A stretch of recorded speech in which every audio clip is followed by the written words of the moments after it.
Okay, good evening. Today we are looking at the 2019 paper 1 on functions. The question says the function f of x is equal to 2x minus 3, and we are also given another function which is g of x, and it's equals to 3x. So we are told to find f inverse of x, g of f of x, as well as g f of 2. So to do that, the first thing we're going to do is to find the inverse of x.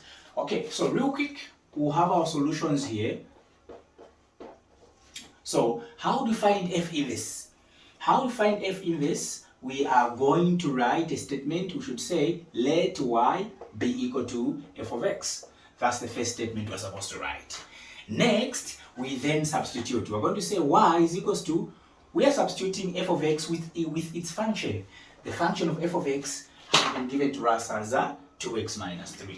So where there is f of x, I'll go ahead and replace it with 2x minus 3. So have it 2x minus 3. After that, as you can see, we now have an equation. So out of this equation, we then have to make x the subject of the formula.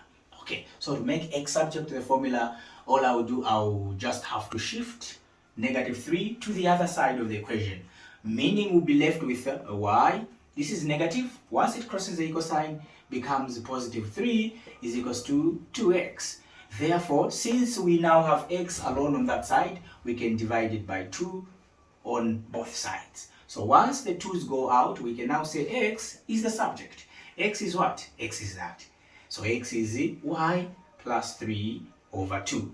Finally, once we have managed to make x subject, we can now write this, not f, but f inverse. So therefore, that's when we now introduce the f inverse. So f inverse of x, f inverse of the x is equal to, even in the expression where there is y, we're going to replace it with the x.